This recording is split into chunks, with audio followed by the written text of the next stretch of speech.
Então, depois que eu tinha preparado aquelas aulas lá das LLMs, apareceram dois modelos mais recentes. O GPT 5.4 apareceu há 2 semanas atrás, e um outro que já tinha aparecido no meados de fevereiro, o GLM-5, o que é bem interessante.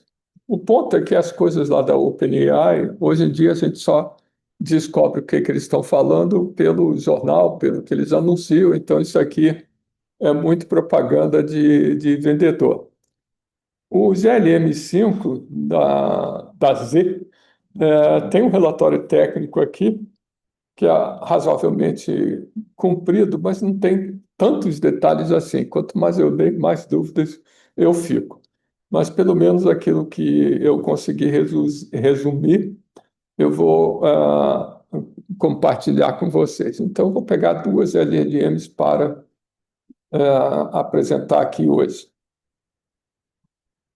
Essas duas LLMs, elas são exemplos do que o pessoal chama do ARC Models, ARC, de Agentic Reasoning Encoding.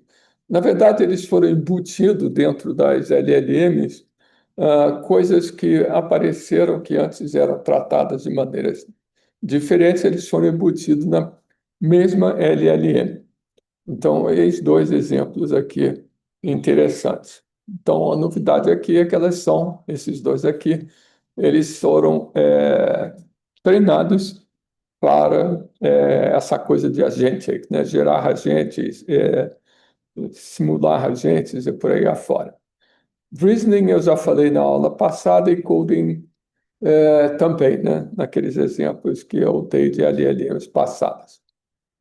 Por que esses dois modelos e não outros? Bom, primeiro porque eles saíram há bem pouco tempo. No caso do GPT 5.4, ele saiu há pouquíssimo tempo. E no caso do GLM, ele tinha saído há um pouquinho mais de tempo. Então, quando eu dei a primeira aula nesse semestre, ele já aparecia aqui nessa lista das melhores LLMs. O GPT 5.4 não tinha. Ele apareceu aqui empatado com o Gemini 3.1 nesse índice que esse website publica, né? Então, isso aqui é, na verdade, uma cesta de índices. Bom, então vamos começar com o GPT 5.4, já que a gente só tem informação superficial sobre ele. Bom, essa série do GPT-5, ela já tem algum tempo, né? Quase um ano atrás, ela foi lançado o GPT-5 em agosto do ano passado. E supostamente são modelos que já conseguem gerar código por si só, têm um contexto razoavelmente longo e são capazes de gerar chamadas para ferramentas, né? E as duas versões que saíram junto com essa leva são simplesmente modelos mais rápidos e mais menores e mais baratos. O GPT 5.4 ele faz parte dessa leva, ou seja, ele combina a mesma coisa que a gente tinha daqui de coding, né? É um modelo, um reasoner model, ou seja, entra naquela ideia de que você vai responder ao usuário passo a passo, e tem essa novidade dele gerar workflows de agentes, né? Então, essa parte em verdinho aqui é novidade incluída no 5.4. A proposta, a OpenAI está para lançar um outro modelo. Ele tem um nome, o codinome dele é um negócio meio estranho, que é batata em inglês. Spock, coisa parecida. Vai ser lançado agora, daqui a 2 semanas, dizem eles, né? Então, o GPT 5.4, daqui mais algumas semanas, já não vai ser o último dos últimos modelos da OpenAI. Mas, enfim, vamos falar um pouquinho deles, né? Então, o que ele tem de diferente? Ele pode ser usado em vários ambientes diferentes. Se você estiver usando dentro do ChatGPT, a novidade é que ele pode apresentar um plano, ah, inicialmente, do que ele pretende fazer, né? Então, se vocês usaram alguma vez o ChatGPT com aquela opção de Deep Reasoning, Deep Searching, Ele apresentava um planinho do que ele ia procurar as fontes, ia fazer isso, ia fazer aquilo, e tinha um reloginho mostrando os passos, como é que estavam, né? Então, não usei o 5.4, mas supostamente deve ser alguma coisa parecida com isso, né? Bom, eu vou falar depois um pouquinho o que mais ele faz de Deep Search. Agora, isso na interface do ChatGPT, aquela que a gente costuma usar. Mas ele também está por trás da interface de geração de código da OpenAI e pode ser chamado da própria API. Se ele for chamado nesses ambientes, o modelo suporta até 1 megatokens. Quer dizer, para codificação, 1 megatokens é um negócio bem interessante, né? Então, é o mesmo modelo por trás de três ambientes diferentes. Bom, supostamente ele incorpora dentro do GPT 5.4 as facilidades que tinham dentro do GPT 5.3, que era usado no Codex, que eles chamavam de 5.3 Codex, né? Então, supostamente, a ideia de você poder gerar código, interar sobre o código, etc., etc., do ambiente do GPT, do Codex, agora está dentro do 5.4. A parte que eles chamam de agentic, né, um suporte para o uso de agentes, supostamente ele tem uma capacidade melhor de descobrir as ferramentas que ele pretende usar, né, e controlar o uso dessas ferramentas. Isso só olhando, porque no site a única coisa que tem de informação sobre essa tool use é isso que vocês estão vendo aqui, não tem nenhuma informação adicional. Então vamos acreditar que ele consegue ter um comportamento de agentes bom. Na parte de web search, que eu comentei há pouco do A3 Fine Tuning para isso, supostamente eles retreinaram o GPT 5.4 da mesma maneira que eles tinham treinado o A3, ou seja, alguma coisa que ajuda você a fazer pesquisa na internet e a resumir aquilo que você descobriu. O que eles dizem é que ele foi retreinado para tentar responder consultas mais específicas. Às vezes você pergunta uma coisa mais geral, é razoável imaginar que ele vai te responder. Agora, quando você pergunta alguma coisa muito específica, o O3, o ChatGPT, Deep Reasoning, Deep Searching, não era lá muito bom. Então, supostamente, eles melhoraram isso. Mas isso tudo é papo de vendedor, né? Tem uma coisa aqui que vale a pena a gente chamar a atenção, que eles chamam a atenção no próprio website de anúncio, que eles melhoraram a parte de segurança do modelo. Aí tinha esse termo aqui, Zero Data Retention, ZDR. Vocês já ouviram falar desse troço de ZDR? Na verdade, é uma coisa bem simples. É simplesmente os dados que você interage com o modelo para implementar a sua aplicação não são usados nem para treinamento do modelo, para nada. É aquela história, o dado é usado em tempo real enquanto a tua aplicação está rodando. Tua aplicação para de rodar, aqueles dados desaparecem no rastro deles de dentro da infraestrutura da OpenAI. Então, isso pode ser alguma coisa bem interessante. Então, ele já é projetado de início para ser um modelo ZDR compliant, nesse sentido de não reter nada. Outra coisa curiosa é a história do Chain of Thought. Supostamente, esses modelos que são reasoning models, eles podem começar a ter um comportamento não previsto, ou seja, um comportamento inadequado para a aplicação. Então, supostamente, eles melhoraram o treinamento o suporte à Chain of Thought, a reasoning do GPT 5.4. Você pode monitorar que ele está, o passo a passo que ele está executando e interferir naquele passo a passo. Então, isso aqui é mais ou menos a mesma coisa que estava escrito no início. A moral da história, o que eles fizeram, que dá a entender que eles fizeram no GPT 5.4, é embutir no mesmo modelo o que antes eles tinham treinado separadamente, né? Então, uma coisa é a habilidade de gerar código que estava dentro desse modelo aqui, do 5.3 retreinado para gerar código, 5.3 Codex. As coisas de Deep Research, que eles tinham treinado lá o O3 para fazer Deep Research na web, supostamente eles embutiram, retreinaram o 5.4 para ter o mesmo comportamento. Então, supostamente, o que eles estão fazendo é convergindo tudo para um modelo só, ter todas essas características. Esse novo modelo, o anúncio, a fofoca, digamos assim, sobre o anúncio do novo modelo da OpenAI, que vai sair daqui a pouco, eles enfatizam essa questão de focar em construir um único modelo que sirva para todas as aplicações. Nesse anúncio desse modelo, que tem um nome estranho, também veio à boa a ideia de que eles abandonaram o modelo de geração do vídeo, o Sora. O Sora era um negócio bem legal. Eu tenho umas apresentações aqui com os exemplos do Sora espetaculares, né? Bom, tudo isso eles abandonaram. E abandonaram também o acordo que eles tinham com a Disney para usar os vídeos da Disney e os personagens da Disney para treinar o Sora. Então, a Disney não seria remunerada diretamente, ela receberia uma espécie de royalties do que fosse usado o modelo. Tudo isso, então, foi descontinuado em prol de focar na construção desse modelo genérico.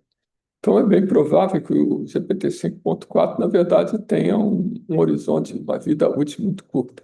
Vamos ver o que vem por aí. Daqui a 2 semanas a gente volta a conversar. Então, isso aí é tudo que eu posso dizer para vocês sobre o GPT 5.4. Não tem literalmente informação nenhuma, papo de vendedor. Já o GLM-5 lá da C, como os outros modelos da DeepSeek e da Gwenko, Pensando que a OpenAI está fazendo. tem que falar alto, porque eu Pensando no que a OpenAI está fazendo um GPT 5.4, seu modelo mais geral, né? Esse novo modelo que eles estão propondo. Esse modelo acaba sendo muito mais pesado do que os outros os modelos antigos. é, não sei quanto eles estão cobrando por esse modelo, mas o valor do token, no fundo, tem a ver com o quanto eles investiram para criar o modelo, e aí você vai ver se é pesado ou não. Quando você chegava lá e mandava fazer reasoning, era bem lento. Todos eles, né? Claro, né? Esse cara daqui, que você embute tudo dentro dele, provavelmente vai ser mais lento, mas vamos ver.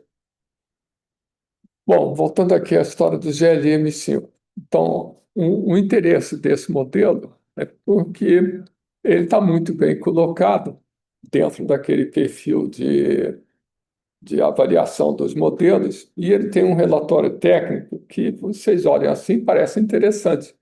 Não gastei um bom tempo dentro do relatório técnico, mas no final tem algumas coisas que ficam claras, mas a maior parte das coisas interessantes tem assim um parágrafo só, você acaba não sabendo direito como eles fizeram. Eu vou comentar isso ao longo da apresentação. Então, é uma espécie assim de... Você fica desapontado, no final das contas, o que era para ser um relatório técnico contando como eles fizeram as coisas, acaba sendo só uma espécie resuminho do que eles fizeram. Mas, enfim, vamos lá. Então, esse modelo GLM 4.5, que é o antecessor do 5, ele já era um modelo dentro dessa ideia de juntar tudo numa coisa só. Então, tinha capacidade de sintetizar agentes, reasoning e gerar código. Então, era o modelo ArcGIS 4.5. O que eles fizeram? Eles mudaram a arquitetura de treinamento e a própria arquitetura do modelo e dobraram o número de parâmetros. O 4.5, que na verdade não saiu há 6 meses atrás, tinha 370 bilhões de parâmetros. Então, com um retreinamento bem mais sofisticado, eles dobraram o número de parâmetros do 4.5 para o 5, né? Então, hoje, ele tem uma arquitetura de aquele mixed of experts, de cada camada de experts são 256 modelinhos, né, períodos, E são 80, uma camada de 80 desses conjuntos de experts. No momento que você joga um token e ativa o modelo, ele gera um novo token, apesar dele ter esse monte de parâmetros aqui, na verdade, só 40 bilhões, só, modo de dizer, né? 40 bilhões de parâmetros são ativados, e 40 bilhões é menos de um décimo disso daqui, quase um vigésimo do número de parâmetros. Então, você tem essa arquitetura te dá uma certa economia no footprint que você vai gerar e provavelmente na velocidade do modelo, né? Bom, ele foi treinado, a gente vai ver daqui a pouco, em algumas tarefas complexas. Ele é capaz de gerar código de uma maneira bastante sofisticada. E o que é interessante, eles, isso também é a última transparência que eu vou falar, eles otimizaram a arquitetura desse modelo, do GLM5, para rodar nas placas chinesas. E aí eles rodaram, eles otimizaram o modelo e otimizaram também os próprios motores de inferência. Isso aqui são software para rodar uma LLM. Na lista de assuntos que eu coloquei, o último assunto era o Olhama e o LM Studio. Isso daqui é como se fosse a versão profissional dos dois, né? Não incluía na nossa lista de assuntos, porque já tem muitos. Então, o que eles fizeram não foi só mudar o modelo, a arquitetura do modelo, mudaram um pouco também essas arquiteturas aqui. Vocês podem baixar duas versões do modelo, a do Hugging Face e de uma outra coisa.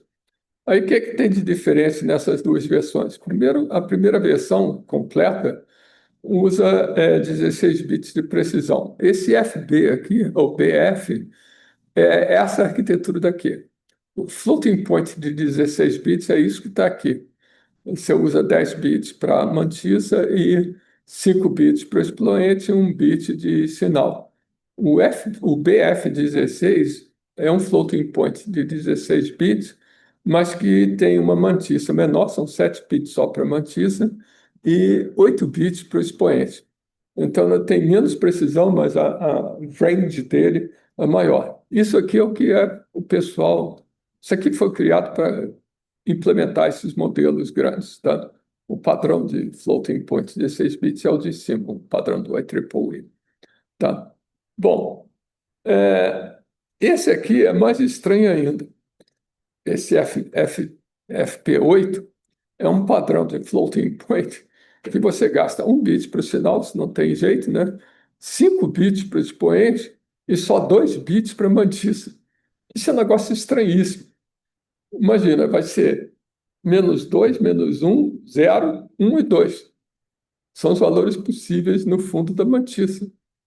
E o expoente de 5 bits, bom, ok, 12 elevado a 5 até que é grandinho.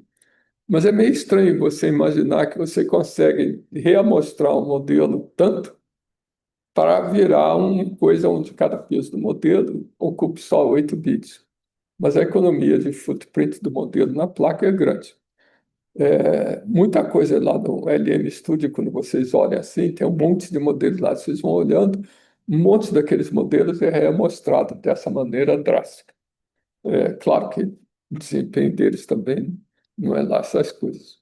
Mas esse FP8 é uma coisa meio surpreendente, né? 2 bits só para mantissa é muito estranho. Bom, se vocês lembram, o DeepSeek, lá numa das coisas que eles comentam, eles treinavam DeepSeek, quando eles carregavam DeepSeek num passo de treinamento, era em 8 bits. Eles já mostravam os pesos em cada passo de treinamento. Então, a ideia do DeepSeek, a ideia não, o DeepSeek foi treinado de uma maneira tão mais rápida e tão mais barata quanto seria de se esperar, porque, no fundo, eles remostravam os pesos violentamente em cada passo de treinamento. A Meta dizia que isso aqui não devia ser usado, você perdia muito o desempenho do modelo. Só que o Llama 4, o último da Meta, usava FP8, exatamente como a DeepSeek usava. Aquele outro modelo europeu, dos suíços, lá, o Apertos, eles experimentaram fazer essa reamostragem violenta do Apertos na hora de treinamento e abandonaram a ideia porque a precisão do modelo caía muito. Então, é uma situação um pouco estranha, né? Uns usam, diz que funciona, o Apertos diz que não funciona, e tem lá um gráfico mostrando a perda. Então, é estranho isso aqui. Por isso que eu gastei tempo explicando para vocês. Tá? Bom, o que é interessante no paper do GLM5 é essa figurinha aqui. É a arquitetura que eles usaram, ou se vocês preferirem, como eles dividiram o treinamento do modelo. Então, agora eu vou apresentar para vocês em um pouquinho mais de detalhe cada uma dessas caixinhas, que vale a pena a gente prestar um pouco de atenção no que eles fizeram. Bom, a fase de pré-treinamento tem aquela fase de treinamento que você pega montanhas de tokens e faz o treinamento básico para o modelo adquirir, vamos dizer, conhecimento linguístico. Então, eles fizeram uma primeira parte do pré-treinamento com 18 teratokens. Isso é bastante coisa. Então, uma massa de dados para treinamento que eles adotaram é bem grande. Agora, isso é dados gerais, dados genéricos, né, que você pega da web. Na parte de coding e reasoning, lembra que isso é um modelo ARC, né? Então, tem que ser treinado em Agentic Coding e Reasoning, ou Agentic Reasoning and Coding. Então, na parte de adquirir conhecimento de código, de fazer esse passo a passo, o pré-treinamento usou metade ou seja, isso de código é muita coisa, 9 tera é muita coisa, mas é metade do que eles usaram para esse treinamento geral. Então, eles dizer que eles usaram 27 trilhões de tokens para treinar o modelo, ok, usaram, mas dessa forma daqui, particionado dessa forma, tá? Bom, outra coisa que tem nessa figurinha importante é que essa fase de pré-treinamento, esse 4K aqui é importante. Significa que a fase de pré-treinamento deles, eles usaram uma área de contexto de 4K, uma área de contexto bem pequenininha, tá? Então, isso, quanto maior a área o context area, mais lento é o treinamento. Então, eles começaram com uma área bem pequena para um volume de dados muito grande. Aí eles introduziram uma noção do mid-training. Antes tinha pre-training e post-training. Agora eles inventaram o mid-training. O que no fundo eles estão fazendo com esse mid-training aqui? Eles estão, no fundo, pegando mais dados e aumentando a área de contexto gradualmente. A gente viu que o Gwen, por exemplo, era bem claro que eles começavam com 4K, depois subiam para 32, depois para 128, e numa variante lá do Gwen eles tinham, acho que até 256, não me lembro bem. Então, essa questão de aumentar a área de contexto é um problema bem complicado, quer dizer, é computacionalmente muito caro. Bom, outro problema é você arrumar dados para fazer esse aumento da área de contexto. Significa que se você tem uma área de contexto muito grande, você tem que ter dados para colocar na área de contexto para fazer o treinamento. Então, vocês olham aqui que o volume de dados que eles usaram nessa área, nessa coisa que eles estão chamando de mid-training para aumentar a área de contexto, é bem menos do que no pre-training. É 1 tera para a parte de código, reasoning é o passo a passo, né? E a parte de agentes, eles usaram 50, olha só, 50, 500B, comparando com 1 tera aqui, comparando com 9 tera aqui. Então, o volume de dados para aumentar contexto nessa parte de dados que reflitam o comportamento dos agentes é bem menos. Agora, tem uma outra coisa que está aqui embaixo, que é bem importante. Quando eles aumentaram a área de contexto, o que acontece? Quando você aumenta a área de contexto, o mecanismo de atenção vai olhar todos os tokens que estão na área de contexto. Então, quanto maior a área de contexto, é quadraticamente grande com relação ao mecanismo de atenção. O pessoal da DeepSeek e outros inventaram uns mecanismos de atenção que eles fazem uma amostra da área de contexto, eles usam todos os tokens da área de contexto. Então, esse Sparse Attention Adaptation aqui, na verdade, isso aqui é um mecanismo de atenção esparsa que o pessoal da DeepSeek usou. Então, eles aproveitaram o algoritmo deles para usar nessa fase aqui, quando eles estão expandindo a área de contexto. Então, isso aqui significa que, com esse sparse attention aqui, o custo de treinar para aumentar a área de contexto diminui bastante, que é um mecanismo muito mais eficiente. Claro que você perde informação, então tem que ser alguma coisa bem feita. Tá? Bom, deixa eu ver aqui. Esse Sparse Attention é o que eles chamam de DSA, Deep Seek Sparse Attention. Enfim, isso aqui é o que eu acabei de falar. É, Bom, a parte de pós-treinamento tem uma novidade aqui interessante, algumas novidades interessantes, que são essas caixinhas coloridas aqui. O Supervised Fine Tuning é o Supervised Fine Tuning mais ou menos usual, só que eles fizeram o Supervised Fine Tuning usando três tipos de dados também. Dados, lembra do que é Supervised Fine Tuning? Você tem uma coleção de exemplos de entrada, ou seja, o prompt e saída. Então, você tem que forçar o modelo a reproduzir alguma coisa próxima da saída que você espera.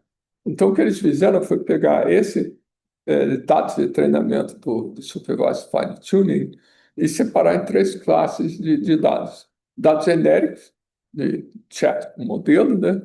Dados que forçam o modelo a ser um business model, ou seja, que vá passo a passo, e dados de codificação e de dados de execução de agentes. Isso aqui é que é um negócio bem confuso.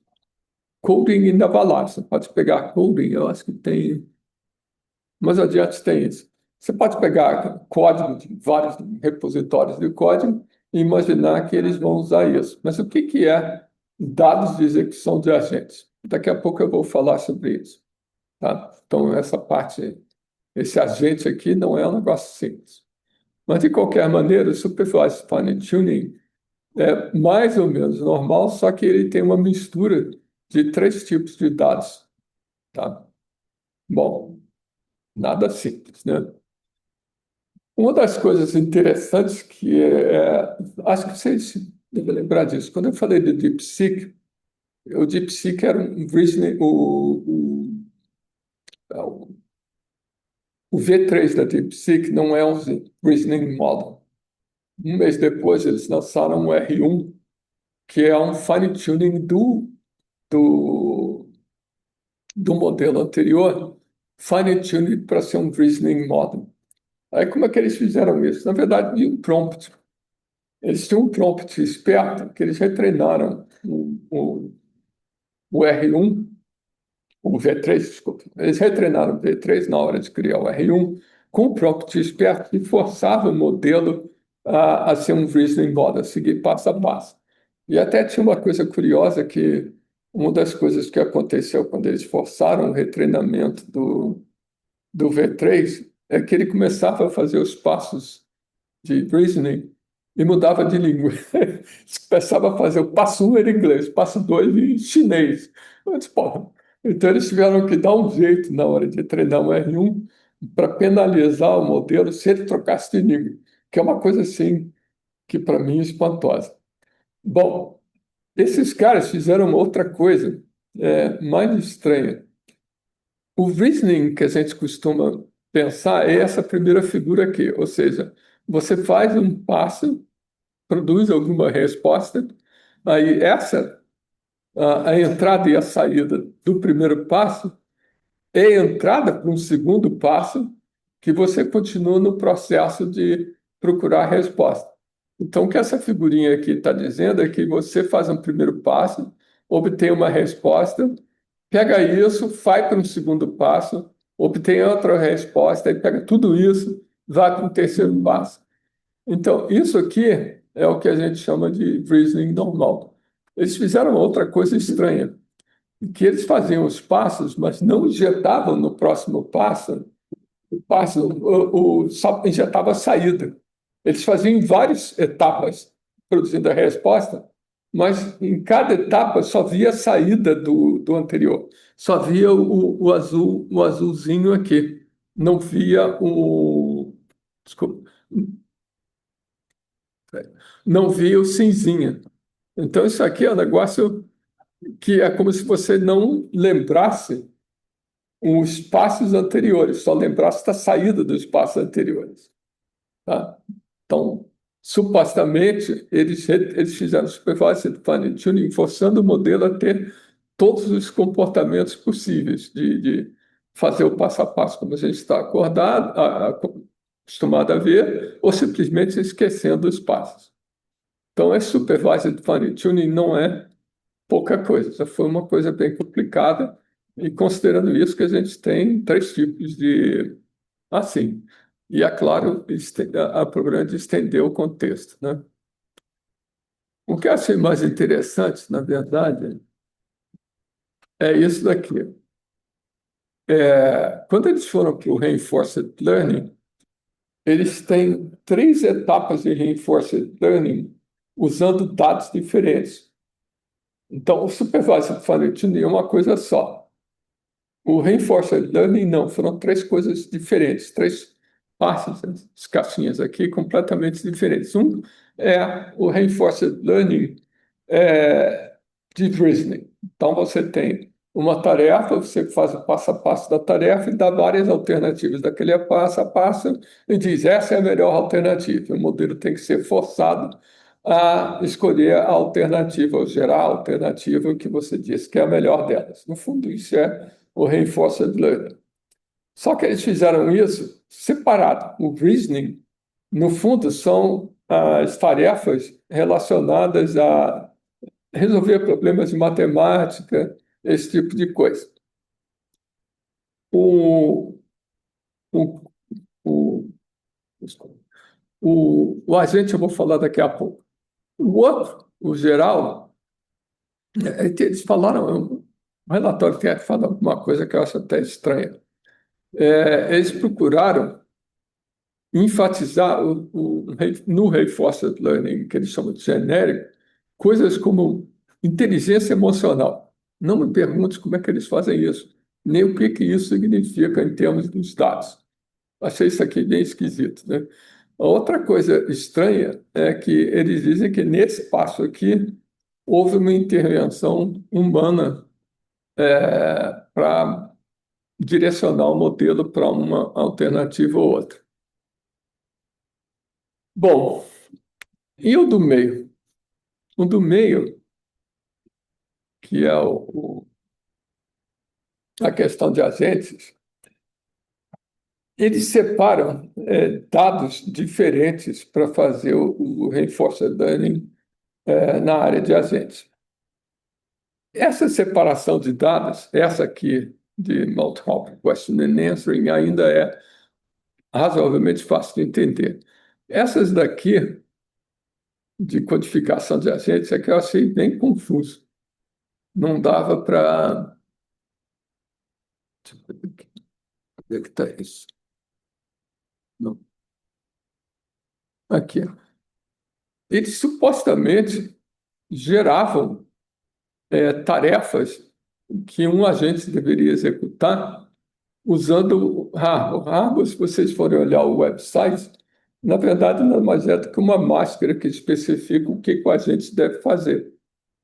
Mas é só a máscara. Então, eles esperam que instanciasse as máscaras do hardware em tarefas específicas de um agente, forçar o agente a executar, capturar a máscara, a instanciação e a execução do agente para retreinar o modelo.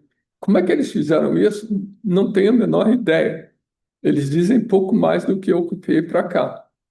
Então, quando disse, vamos fazer reinforced learning para o modelo incorporar a capacidade de gerar agentes. Bom, isso depende de você gerar os dados para gerar o modelo, para treinar o modelo. Nesse ponto, é muito pouco claro o que exatamente eles fizeram aqui.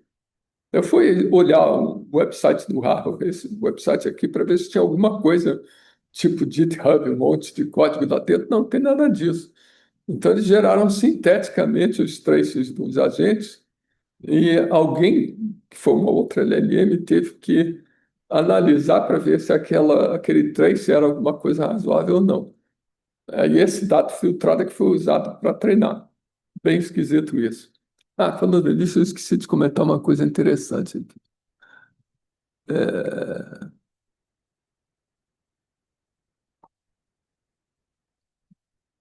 aqui, ó.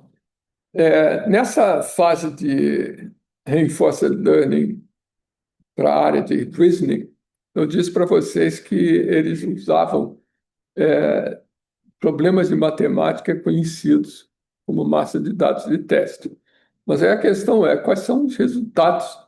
Se for uma questão A, B, C, D, é isso, aquilo, outro. Qual desses aqui é verdade? Ah, é o C. Tá bom. Mas eles fizeram uma coisa estranha. É, eles pegaram o que a versão anterior do modelo deles errava e melhoraram o treinamento desse modelo novo com aqueles erros do anterior. Aí, como eles descobriram que estava errado?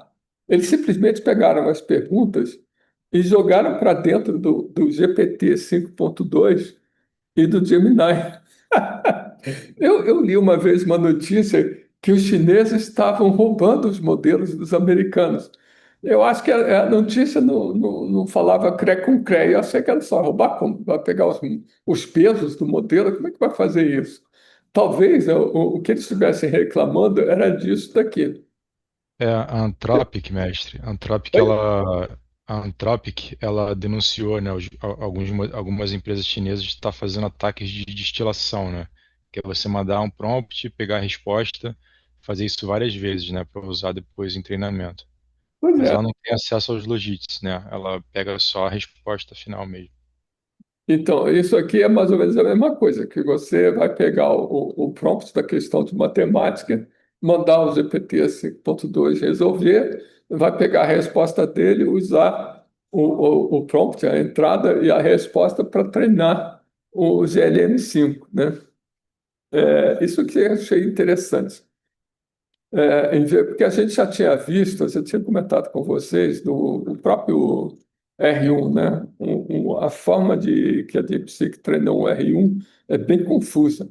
Mas se você for olhar, eles estão usando modelos deles próprios anteriores para treinar o novo modelo. Bom, até aí tudo bem. Essa aqui foi a primeira vez que eu vi alguém confessar que estava usando o modelo dos outros para treinar o seu modelo, não treinar o seu modelo, gerar dados de teste confiáveis para treinar o seu modelo. Curioso isso. Bom, mas enfim. Tem mais uma outra coisa aqui estranha, que não tem muita informação no paper, mas que vocês podem bem imaginar. Está vendo aqui que tem essa setinha, tem essa setinha. O problema de você fazer o reinforcement learning assim separado é que, na verdade, quando você acerta um, você estraga o outro. Em última instância, é isso. Então, eles têm um passo final, que é essa caixinha cinza grande, mas que estranhamente não usa os dados do agentic, desse reinforcement learning, para tentar evitar esse problema do modelo estragar, do treinamento de uma parte estragar a outra. Agora vocês vão perguntar como é que esse troço aqui é feito e por que que essa parte aqui não entra aqui? Não sei, eles não dizem. Que seria uma parte, uma parte do treinamento estragar a outra. Oi? Que seria uma parte estragar a outra. Você pega o modelo, faz o reasoning, ou seja, faz ele acompanhar a ideia de que para aquelas tarefas de reasoning que você passou no treinamento, essas são as respostas corretas. Isso é refletido nos pesos que você ajusta quando faz essa parte do treinamento.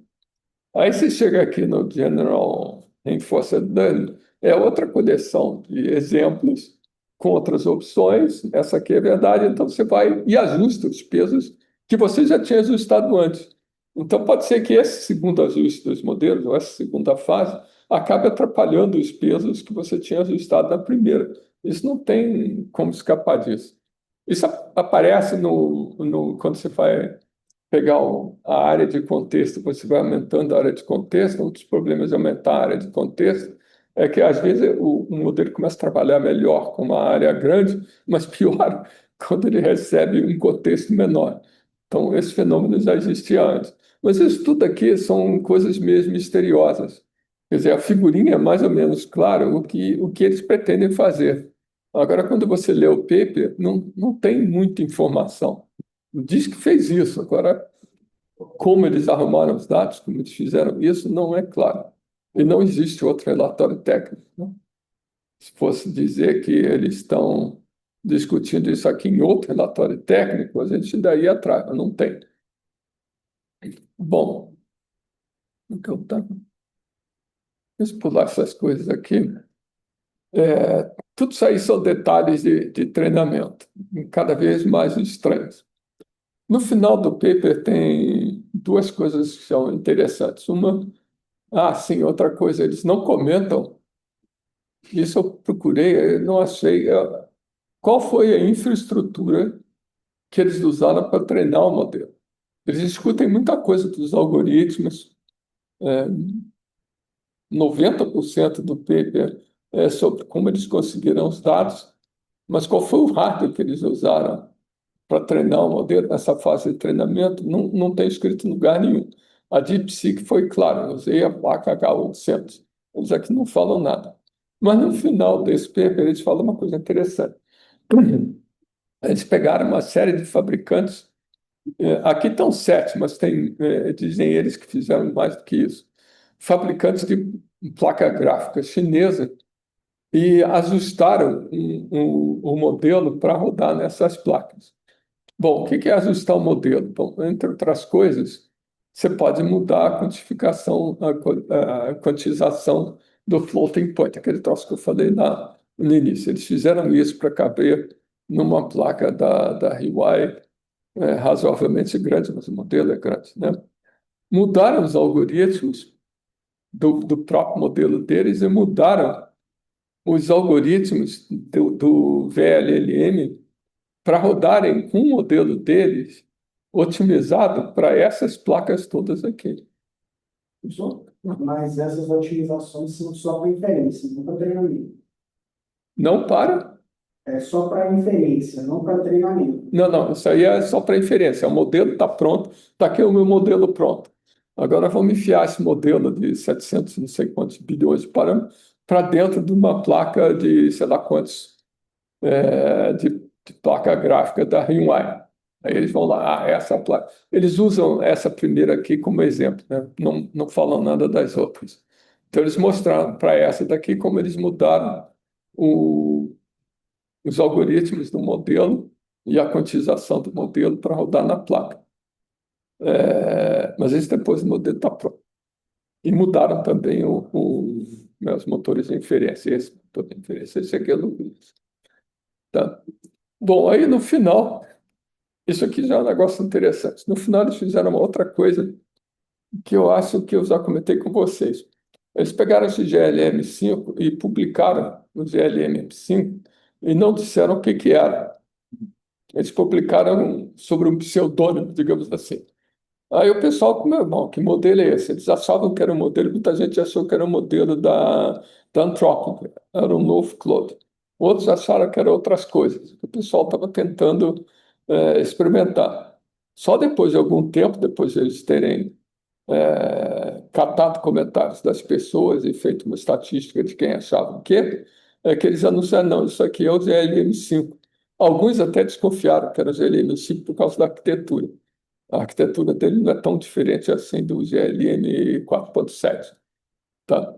Mas é uma página no final desse relatório técnico comentando essa coisa interessante de publicar o modelo anonimamente e ver qual é a reação das pessoas. Bom, então, no final das contas, a gente tem um modelo aberto, aberto no sentido de que os pesos são abertos. Que eu saiba, eles não abriram os datasets de treinamento, muito menos os algoritmos. Tem muita coisa discutida nesse paper aí deles, que é algoritmos de treinamento específicos para essa coisa ou outra, né? E, no fundo, é um ARC, é um modelo ARC, né? Bom, no final das contas, se você pegar esse papo aqui e o último que eu falei, que era um resuminho de um monte de coisas, né? O que acontece é que, no fundo, se vocês olharem a fase de pré-treinamento que eu acabei de falar, você tem uma diversidade de dados maior, não dados genéricos. Tem dados genéricos, tem código, tem isso, tem aquilo outro. Numa quantidade bastante grande. Eram 27 no total, 18 de dados genéricos, 9 de dados de código e outras coisas, né? Então, uma quantidade de dados muito grande. O Supervised Fine Tuning não é que seja é quase uma ordem de grandeza a menos. Por quê? Porque, no fundo, você precisa de ter entrada e saída para você poder treinar o modelo, não é simplesmente ter os tokens das páginas, né? Então, é uma quantidade de dados razoável, mas não tão grandes quanto na fase de pré-treinamento. E, de novo, eles aqui enfatizam que a fase de Supervised Fine Tuning também usou uma diversidade de dados bastante razoável, o que é difícil de você conseguir. A parte de Reinforced Learning, um volume de dados é bem menos, né? O que eles mostraram aqui de interessante é que eles acabaram fazendo Reinforced Learning com coisas mais específicas. A gente que é uma coisa, reasoning é outra, genérico é outra, tá? Então, e aí você tem que, digamos, reajustar os pesos à medida que você vai treinando. Essas implementações, já falei agora várias vezes, né? A ideia de você usar pesos com uma precisão baixíssima, né? O FP8 é um negócio assim que você fica desconfiado, né? Então, o pessoal os suíços desistiram de usar, os outros não. E essas otimizações específicas para determinado tipo de hardware. Isso dá um trabalho danado. Se vocês pensarem, isso aqui é escovação de bit ao extremo. Não é fácil você programar essas placas gráficas, eu já desisti de entender. E tentar otimizar um fluxo de dados entre memória e placa é um negócio bem complicado. Outra coisa interessante que tem em todos esses modelos que tem alguma informação sobre eles, chama atenção, é que arrumar contexto longo de 1 megabyte, não, 1 megatokens, não é uma tarefa simples. Envolve um custo de treinamento muito alto. Então, eles acabam inventando algoritmos diferentes de atenção, que não seja atenção olhando todos os tokens. Tá? E esses algoritmos são potencialmente bem interessantes. Bom, isso é o que eu queria conversar com vocês sobre LLMs. Eu vou parar aqui e vou voltar mais tarde, voltar daqui a pouquinho, sobre uma outra coisa que... Deixa eu primeiro parar aqui.